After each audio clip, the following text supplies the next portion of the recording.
So, good morning, fellow teachers, students, everyone who's attending this third lecture of the lecture series. This time we are dealing with justice and law. And, well, thank you to the audiovisual department too, because you are recording these lectures for us to enjoy later on. So, today we are very, very privileged to have Carlos Gómez Martinez with us. He is the former president of the Court of Appeal in Palma, and he has combined his work in court with many conferences in many institutions.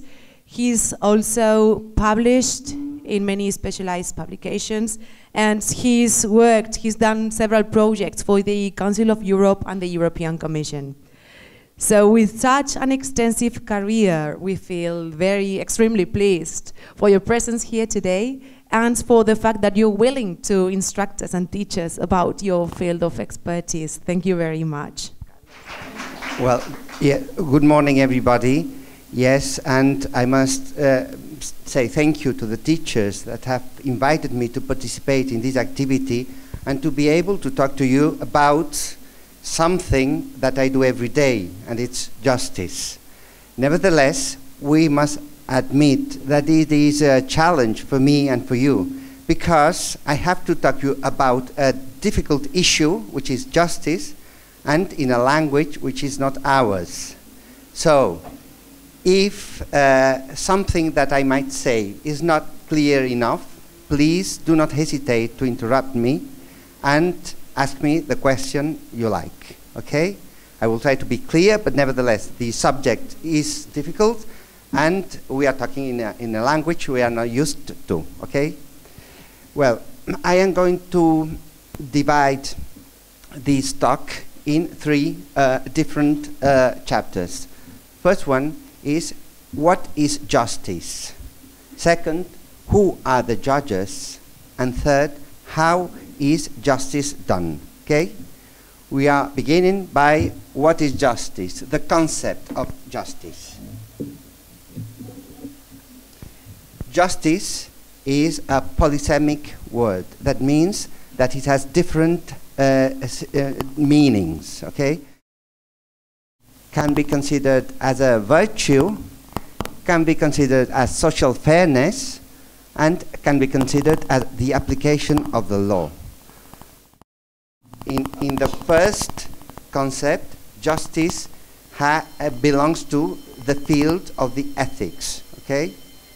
In the second one, it belongs to the politics, to the politic science, not to the everyday politic that we read on the newspapers. And in the third sense, justice as application. This is a classical definition of justice, but of course it is not the only one that have existed all throughout the history. There are many different definitions of justice as a virtue, and one of the most classical one is the one that talks on justice as a cardinal virtues. I think most of you are not familiarized with this vocabulary, but when I was of your age, normally we received a religious education, and justice was considered in religion as one of the cardinal virtues, jointly with prudence, temperance, and fortitude. We are not going to talk about this sense of virtue, but I think it is important to clarify the different meanings of the word. The second meaning is justice as social fairness. You see, we have come down to the earth from the virtue. Now from the ethics, we are talking about how we organize ourselves as a society. Okay? Well, Article 1 of the Spanish Constitution already talks about virtue, about justice, excuse me, when it says that Spain constitutes itself into a social and democratic state of law which advocates liberty, justice, equality, and political pluralism as the superior values of its legal order. So here we have justice as a way of organizing society. Also, in this sense, there have been many different concepts of justice. The one that nowadays is most prevailing is the concept of justice that has been announced by John Rawls. He is a philosopher of the law who died last year in the United States, and he wrote a book, a very well-known book, that is called Theory of Justice. And in this book, he defines justice as an agreement we arrive to in what he says the original position and with a veil of ignorance. In his book, he asks us to imagine a fantastic scene. A group of people are put together in order to plan their own future society.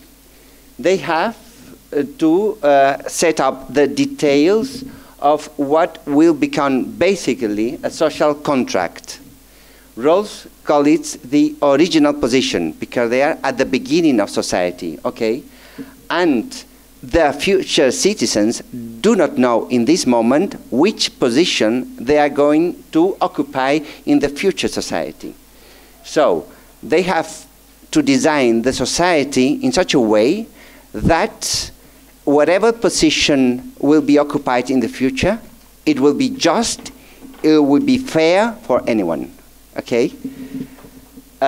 This idea of establishing justice in an original position with a veil of ignorance is also explained in this very, very short VVC video that I would like you to watch at.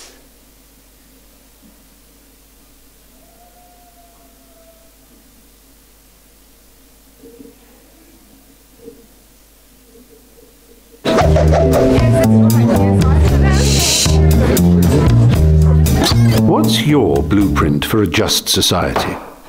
Your answer probably reflects who you are and the situation you find yourself in. If you're rich, you may well be in favor of the freedom to earn and enjoy the fruits of your efforts. If you're poor, you're likely to be more supportive of a system that redistributes wealth. Now answer the same question with this twist. You won't know what kind of a person you'll be in the society you design. What you have to do is construct it from behind a veil of ignorance. You might end up black, white, in a wheelchair, straight, gay, born into a wealthy family, or living in extreme poverty. You might enjoy knitting, rock music, opera, tiddlywinks, or cage fighting, maybe even all of these. You just don't know how you'll end up. This is the thought experiment at the heart of John Rawls's book, A Theory of Justice. He argued that from behind the veil, we'd opt for a much fairer society than we now have. There would be extensive freedom and fair equality of opportunity, but there wouldn't be extremes of high pay unless it could be shown that the poorest in society directly benefited as a result.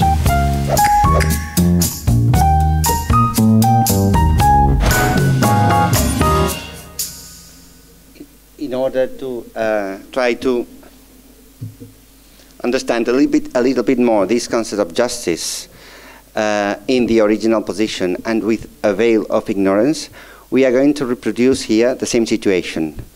And I would ask you, please, to have 4 volunteers to participate in this experiment. Okay? Who wants to come here? It is not necessary to talk in English, okay?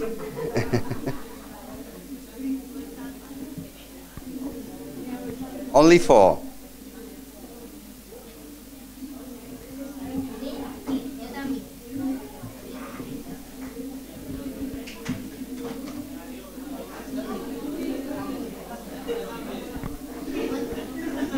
You can sit down here, okay? Very well. Yeah. In one of these chairs, okay? Somebody else? Only one missing.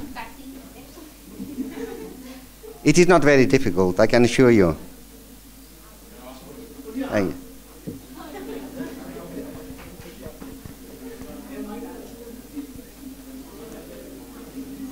Well, the experiment consists in this. There are 4 people, and they have to choose between 4 different goods.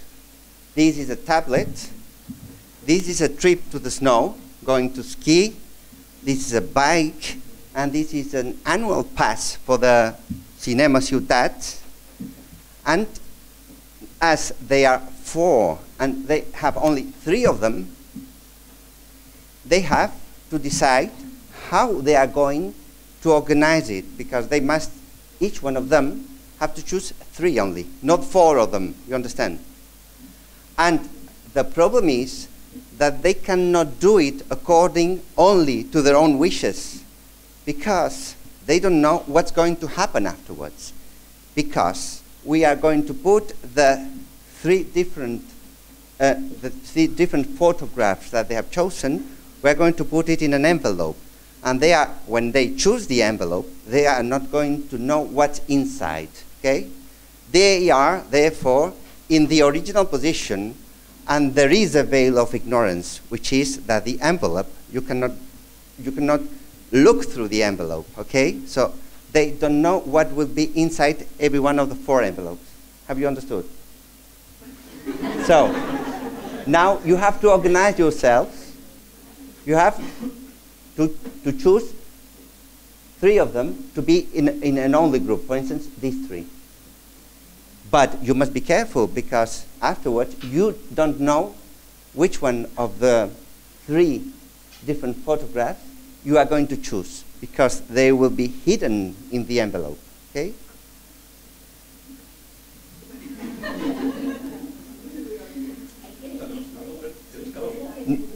Cada uno, each one of us, 3. Of you, 3. Okay?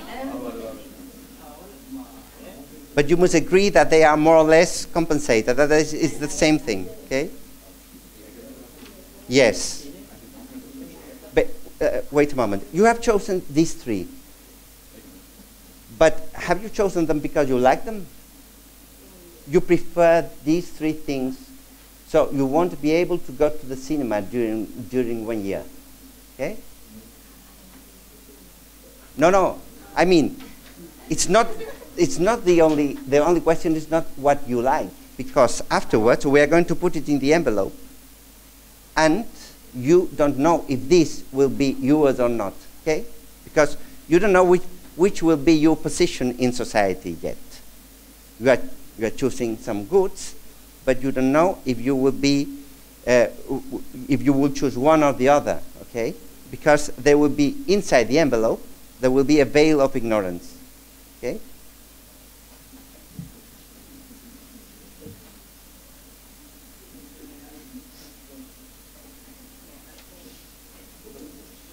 No. So, no, because now we are going to open it, okay? Afterwards. So you agree more or less in the way you have distributed the photographs, okay? So now we take the envelopes.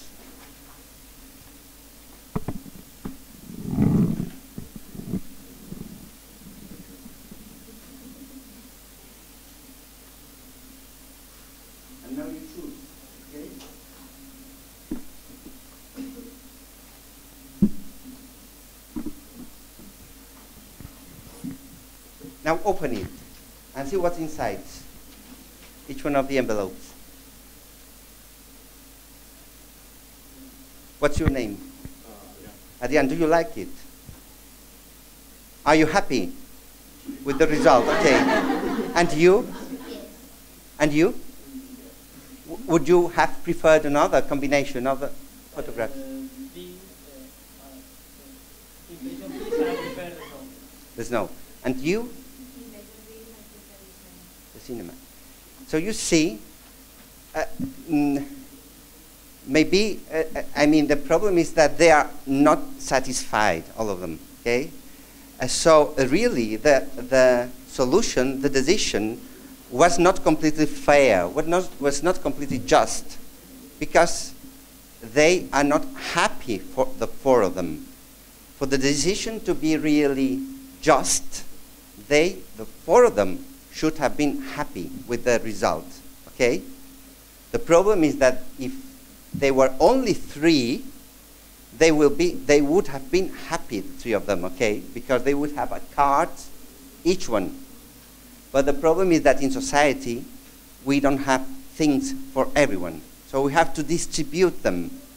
And we have to distribute them in a fair way in order to attain justice. This is the idea of John Rawls. Do you understand it? We have to think about society without knowing which role we are going to have in the future society. Okay? Well, thank you very much for your participation. Okay.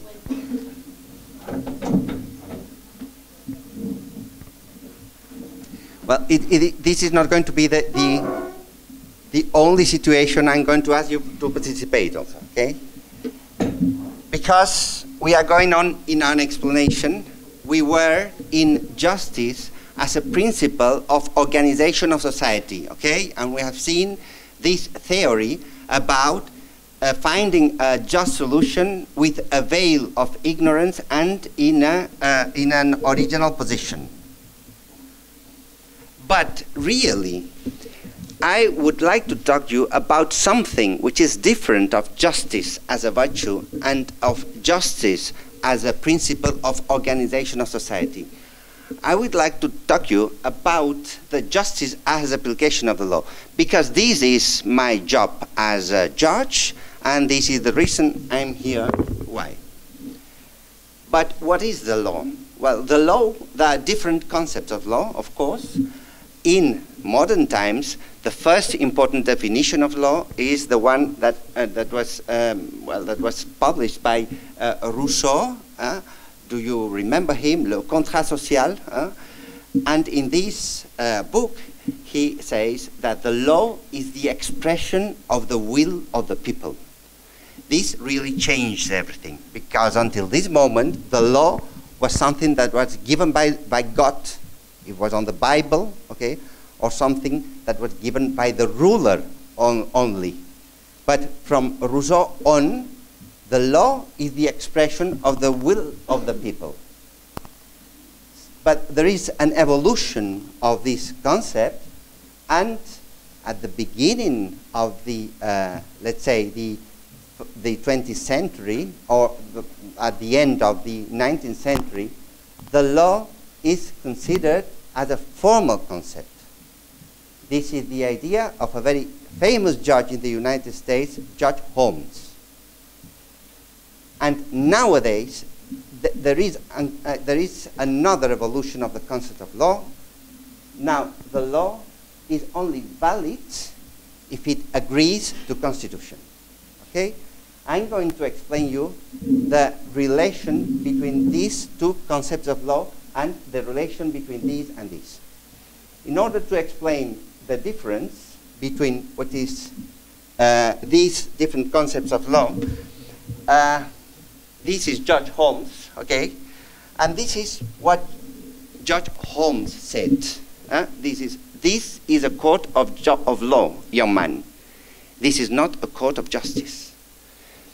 Isn't it contradictory to talk about a law not being justice? Is it possible? Well, this is a big question, okay? But I think you can understand it also with an example. For instance, as you know, the law establishes the age at which you, young people, become adult, okay? In our country, nowadays, it's 18 years old. From 18 years old, you can vote, for instance, and you are fully responsible in the way that if you commit an act against the law, a criminal offense, you would go to prison, okay? But it has not been like this always, and it's not like this in every country, okay? When I was, for instance, when I was young, we did not arrive legally to adulthood until we were 21 years old. But on the other side, we would go to prison at 16 years old if we committed an act against the law. For instance, in England nowadays, a very young man or woman, a boy or a girl, can be put into prison by a judge from 12 years on if the judge finds that he's fully responsible of his acts. And he is able to distinguish clearly between good and evil. Okay? But, of course, what is just? Is it just to go to the prison when you are 13? Or is it more just to wait until you are 18? Is it just to have a different age of adulthood in order to obtain, for instance, the driving license, in order to vote? You know, in the United States of America, you can get the driving license when you are 16. But here we have to wait until 18. As you see, it's something which is different from time to time and from country to country. What must the judge do? He has to apply the law, because he is not doing exactly justice. He's applying the law. So, if a young fellow comes before the judge who has committed a terrible act against the law, and if he is 17, he wouldn't go to prison, even though you might find that this is not fair, that this is not just, okay? Why? Because we don't apply justice, we apply the law. And it is in this sense that Judge Holmes says, this is a court of law, this is not a court of justice, okay? So, as we said at the beginning, law is the expression of the will of the people. It is not the judges who make the law, it is the parliament. Suppose you here are the parliament of the Institute Juniper Serra. What age would you vote in order to attain the adulthood, the majority of age? How many of you think you would be, for instance, criminally fully responsible from 16 years on? How many of you? Please, up the hands. Who think that a boy or a girl who commits an act against the law, criminal offense, when they are 16, should be put into jail? Who think that it is just, that it is fair? 1, 2, 3, 4, 5, 6, 7, 8, 9. 9. How many of you think that until he's 18 years old, he's not fully responsible? How many of you think that? 1, 2, 3. So, the result here, if you were a judge, if I was a judge here and we were a nation, we were a parliament, would be that a boy or a girl committing an act against the law at 17 years old, he would go to prison, okay? Because it's what the parliament here has voted, okay? Whether it's just or whether it's unjust. This is the clue. Judges, very often, we cannot do what we think is just, but only applying the law. And the law, sometimes, not everybody agrees with the law, okay? Because we live in a plural society, and there is criticism, and there should be criticism, of course. But the fact at the end is that what enables us to organize as a society is the law. And we, the judges, are given the mission of applying the law, okay? But there is a problem with this very formal concept of law. And the problem is that during the 20th century, we, Europeans, have had terrible experiences with this concept of law. Because you can imagine that in Nazi's time, the judges were also applying the law. The law who would make the Jews go to the concentration camps, for instance. Or the laws who forbade the civil or the wedding between a Jew and a non-Jew person. All these kind of norms were laws voted by the parliament, in which there was a majority of the Nazi party. You understand? And the judge did accomplish these very, very unjust and very unfair laws. And it happened the same thing with the Soviet system, in which the judge would simply apply the law without being able to ask himself if it was just or if this was unjust. But this has changed nowadays. And how it has changed? Because after the Second World War, in all the European countries, we had something which is a real treasure that we have to keep. And this is called the fundamental rights, the human rights. And these human rights have been incorporated to the constitutions. And the constitutions are very rigid, are very difficult to change, especially in this part in which they recognize these fundamental rights. And this makes the whole difference, because not any law now is a real law. Not any law is valid, but only the law that respects the fundamental rights. Okay? And this makes a very substantive difference. And this is the experience of a very hard 20th century in Europe. So, nowadays, Article 12 of the Spanish Constitution says that the majority of age is 18. So, here the Parliament of the Institut Juniper Serra cannot change this. Okay? The Parliament is not entitled to change the Constitution. The Constitution is above the law. And the law, in order to be valid, has to be in accordance with the Constitution, and especially with the fundamental rights that are in the Constitution. Okay?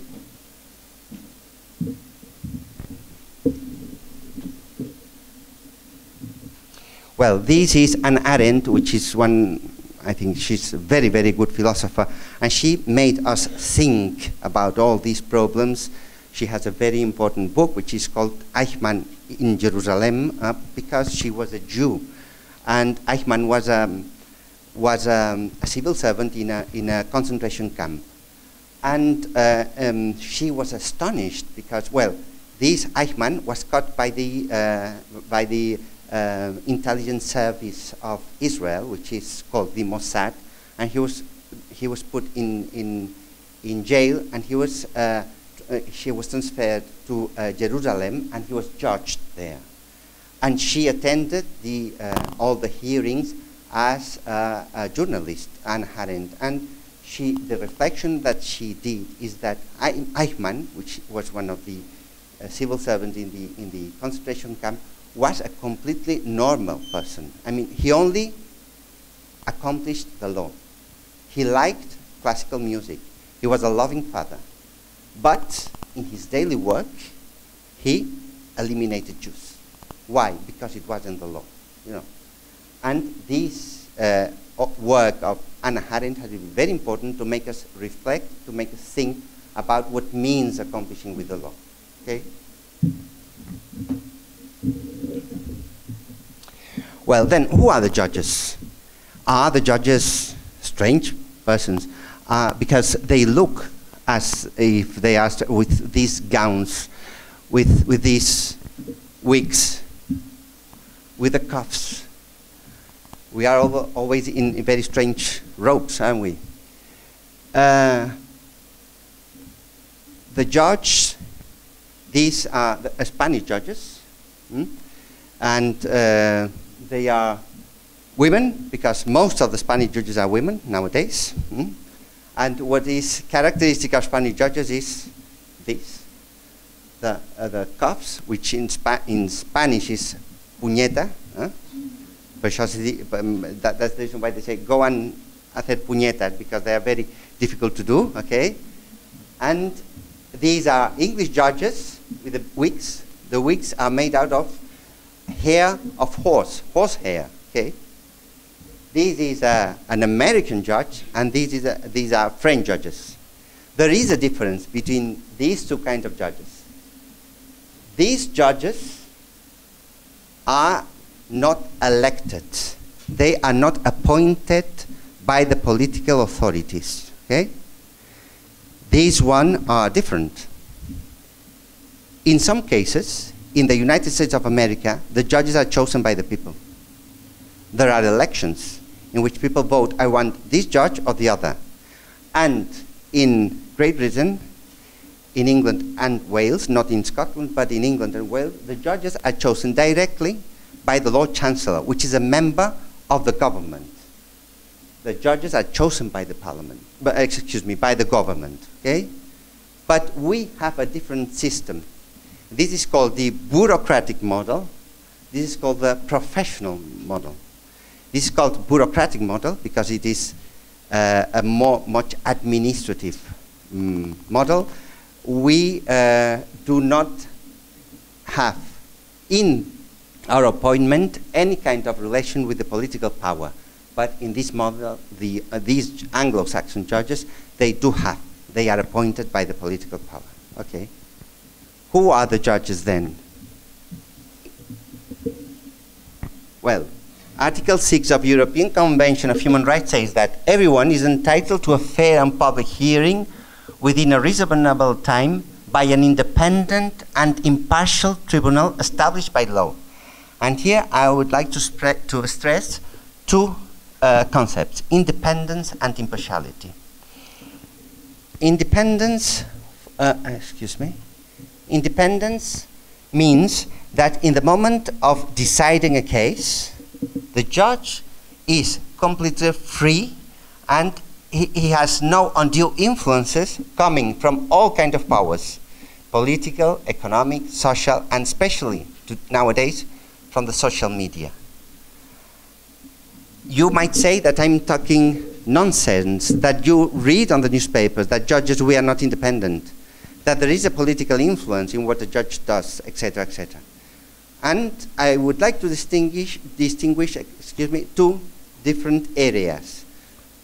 The individual judge, myself, my colleagues, the judge you would find if you have a problem, any kind of problem, legal problem, who has nothing to do with politics and who is absolutely different. The individual judge in our country is completely independent. Those who might be on which there is a doubt about if they are really independent or not are the judges of the very high courts. That is the Supreme Court in Madrid and the Constitutional Court. The Constitutional Court, they are not judges. They do not belong to the judicial power, so forget them, okay? But in the Supreme Court, it is true that there is a certain influence of the political power because they are chosen by the High Council of Judiciary, Consejo General del Poder Judicial, okay?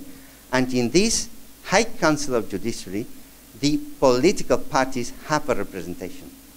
But this affects to the very, very high courts, to the very high tribunals. But the day-by-day judge, he is absolutely independent, and the individual judge in our country, in Spain, I can assure you, is completely independent. And what about impartiality? Impartiality means that the judge doesn't have to have any kind of relation with the parties. I mean, he's in the middle, he's not with part A or with part B, okay? He's impartial. Impartial means that he is not a party. It's the contrary of being partial. And the judge has no personal interest in the result of the procedure.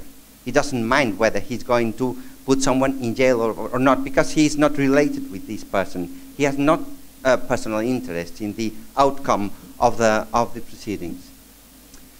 And impartiality also recalls us that it is very important, the appearance in the judges.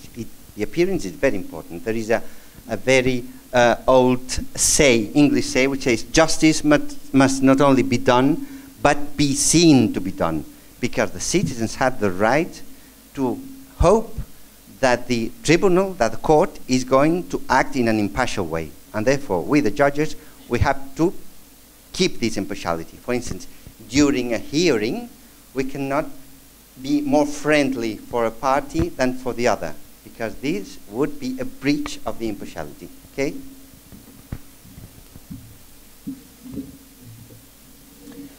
How can you become a judge in Spain? Well, first of all, maybe some of you will become judges in the future.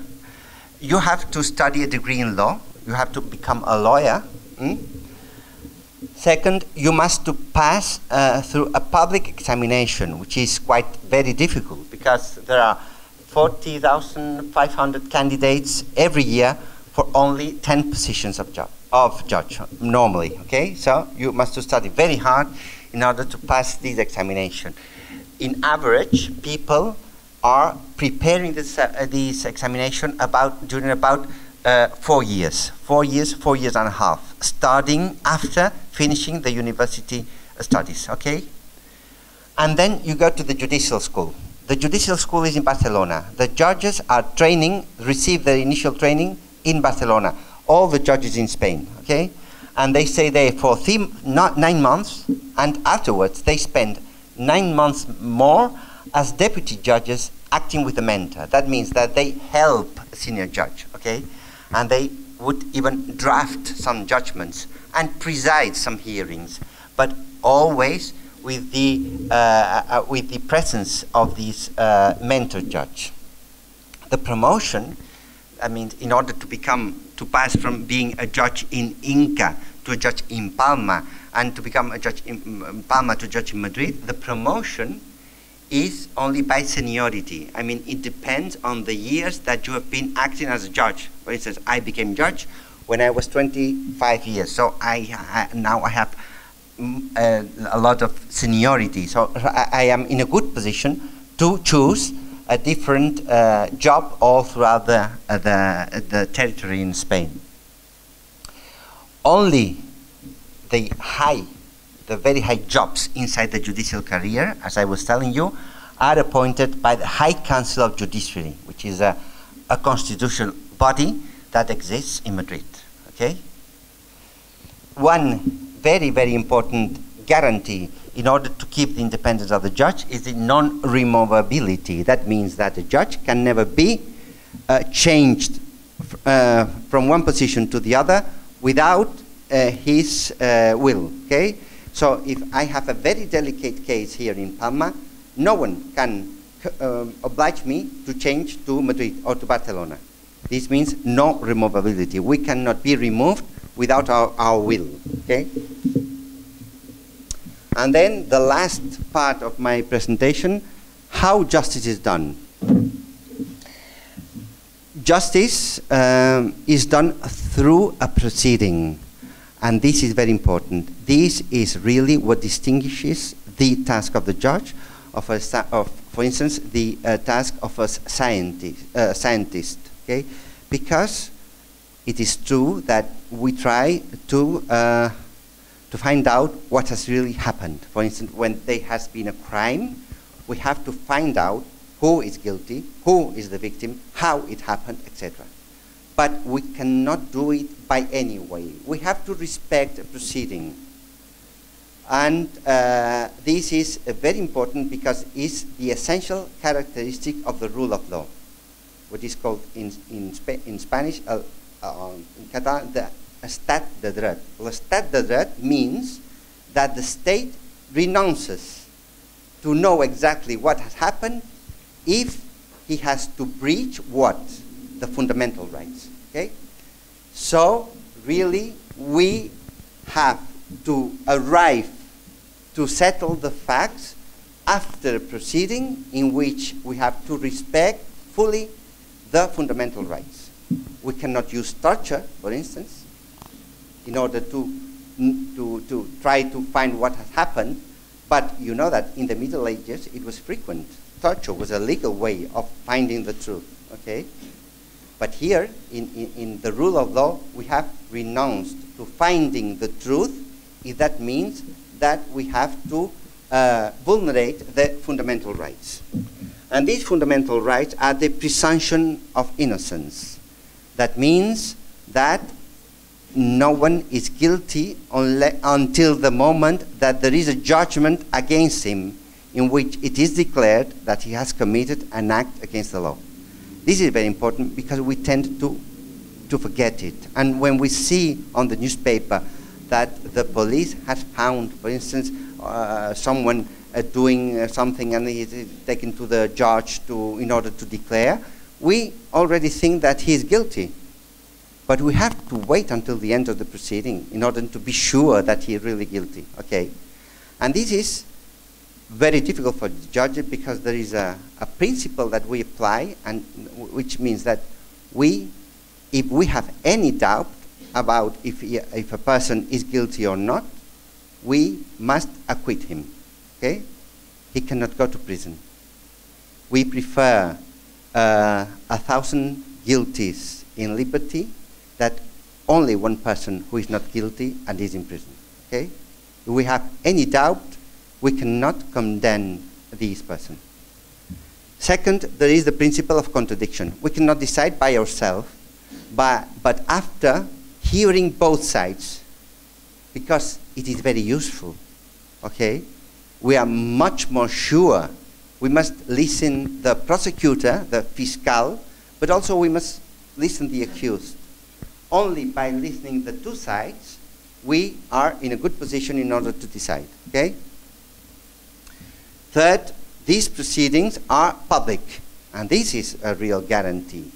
And in the Audiencia Provincial where I work, we have every day people who come into the courtroom and they watch what happens. And even though it might be only 1-3 retired, for instance, that have nothing else better to do, it is very important to know that anyone can go there and see what happens, because it is a guarantee for everyone. Okay? So the hearings are public. There has to be an equality of arms. I mean, even though you might find that the prosecutor, fiscal, is very important because he's, but from the point of view of the judge, it is as important the prosecutor, fiscal, as the lawyer, okay? Because they represent equally both parts, and we have to try to keep this principle of equality of arms. And finally, we must render our judgment in a reasonable time. These words, in a reasonable time, are written in Article 6 of the European Convention of Human Rights. The problem is that here, in order to fulfill this issue, this aim, this goal, we have to have the means, the material and personal means necessary. And as you know, in Spain, there is always a lack of judges, and we belong to a very old-fashioned administration. We don't have the computerization of all our work, and we are very old-fashioned in this. Why? Because at the end of the day, we have the right to think, we the judges have to think that any government, the governments are not very interested in providing the judges with the means that they need. Because at the end, the judges, if we work well, we are a control for the power, okay? And they are not interested in being controlled. And I'll be very quick now. I'm going to explain you very briefly how it works, a criminal case and a civil case. What is criminal? The criminal procedure exists in order to be able to punish someone who has done a criminal offense, not any act against the law, but a criminal offense. It is a procedure where one part is the state and another is the citizen who has presumably committed this criminal offense, okay? Normally, it begins by the information given to the judge by the police. This is the first step. The second step is the intervention of the investigation magistrate, which is what in Spanish we say el juez instructor. Okay? It is a kind of judge who does not exist in the Anglo-Saxon countries, but here in Spain and in France are the only countries in which this juez de instrucción they exist nowadays. The second phase is judging the case. This is not done by the investigating magistrate, but by another judge, in order to keep impartiality, because the judge who has investigated is not really impartial, okay? So when he finishes the investigation, he sends the result to the judge who is going to judge. This might be a single judge when the criminal offense is punished with less than 5 years. Then the affair goes to the juez de lo penal. And if it's more than 5 years, it goes to the Audiencia Provincial to a criminal chamber of the Audiencia Provincial. And then, after this first judgment, there is a possibility of going to Madrid, to the Supreme Court, to the Cassation Court, okay, where the affair will be decided by by 3 judges of a very high seniority. And what happens in a civil case? A civil case is a private conflict between citizens. The parties are citizen A and citizen B. The state does not intervene, okay? This is a normal conflict that you will surely have throughout your life. For instance, if you have a car accident, or if you hire a house and you are not happy with all the services of the house, or if you buy a house and at the end you have a conflict with the seller, or for instance, if you divorce, or if you, for instance, have a job and at the end you are not paid, etc. All these kind of conflicts are decided in civil cases. And in fact, although in the newspapers we see normally criminal cases, the most of our job of the judges are civil cases. Okay? These civil cases are decided by a first instance civil judge as a juez de primera instancia, and then it goes on appeal to a civil chamber in the Court of Appeal, and it is here that I work.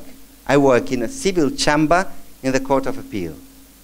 And afterwards, if they do not agree with our judgment, any one of the parties can go to the Supreme Court on certain conditions. The first one is that the amount of the conflict has to be quite high, 600,000 euros, okay? And if the amount of the conflict is superior to this number, they can go to the Supreme Court in Madrid. Well, and this is all. This is what I was willing to explain you. And if there is any question, please ask me. Is it clear?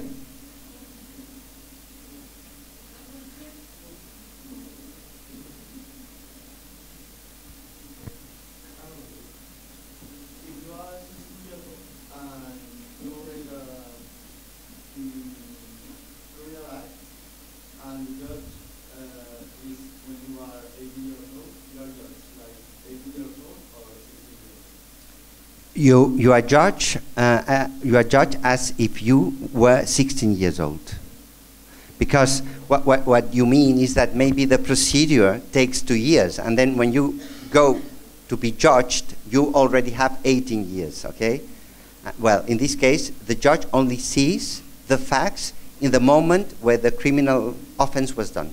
Okay, the situation goes backward, goes 2 years backward. Okay.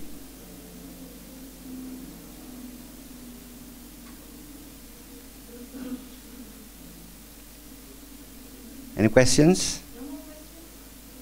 I would like to, I'm just curious about something. You know, before you said about Anglo-Saxon justice and European and the Spanish and French, in your experience, both systems are very different. Which is the best to arrive at that kind of justice? At the end,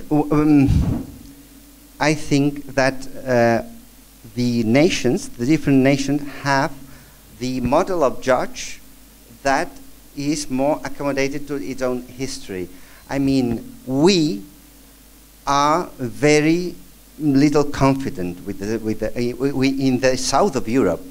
We wouldn't accept that the judges would be appointed by the Minister of Justice, by the government, because we would think that he would never be independent. The judges would never be independent with this origin, you understand? So, and we have this tradition of the public examination, because you become not only judge through a public examination, but also teacher, and also civil servant in the tax agency, etc. So it is our tradition. And I think our system, for us, is better, because I think that this Anglo-Saxon system would not be understood. On the other hand, we the judges, we admire very much the Anglo-Saxon judges because we see them at the newspapers and everybody honors them and everybody respects the judge in England, etc. But if you talk with English lawyers and also with English people, they would always say that the judges are very elitist in England and Wales. They belong really to the upper class. Here the judges are more middle class, are more normal, let's say. The English judges are very aristocratic. They are very personal. When they write a judgment, they are beautiful, their judgments, because they are not so technical as ours. And they express their own ideas, and they express the very personal point of view, personal experiences, etc. They are individuals, and they are known as judge. They are called Lord Justice X, and they are known by their name because they are very famous. But here in Spain, in continental law systems, we try to be as the others, I mean, to melt with the other judges. We don't like to be personal. We are more technical. We are more. So I suppose it is adapted. The different models are adapted to the different history of the countries. And we must remember something. The English Revolution, Cromwell, was done to change the constitution, but they did not change the laws. But the French Revolution, we come from, the revolutionaries wanted to change not only the political system, but also the life of the people. And they did all these codes, the civil code, the criminal code. They changed the whole law. And they needed new judges in order to implement these new laws. So I think the model is so historically different that it could not be translated from one country to the other, I think. Yes.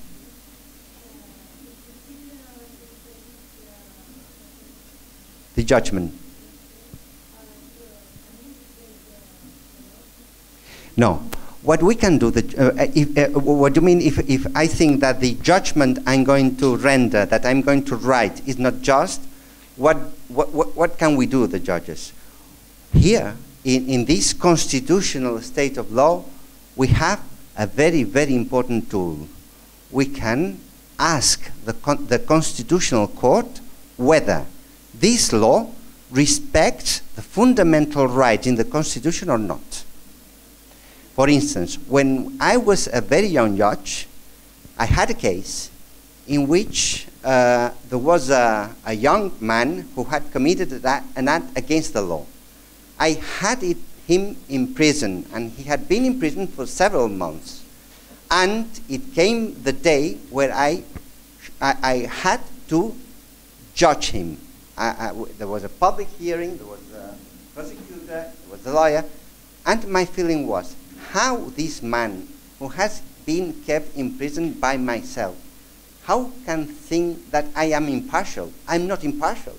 Because if until this day I have kept him in prison, that means that I think that he is guilty.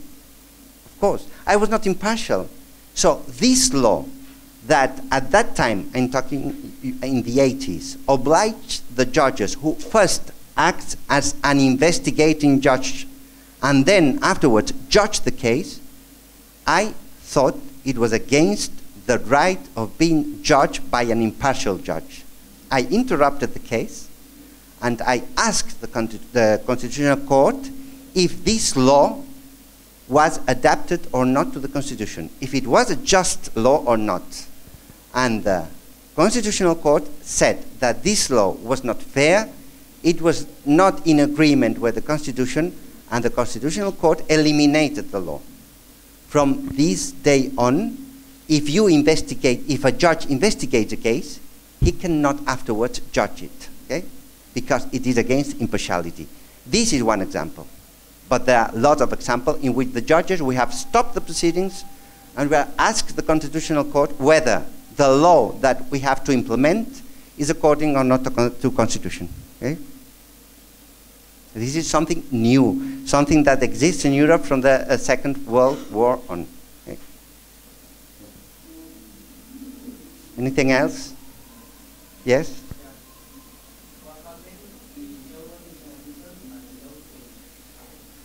Well, if the law changed and he is in prison, and if the law is more favorable to the man or the woman who is in prison, he is set free.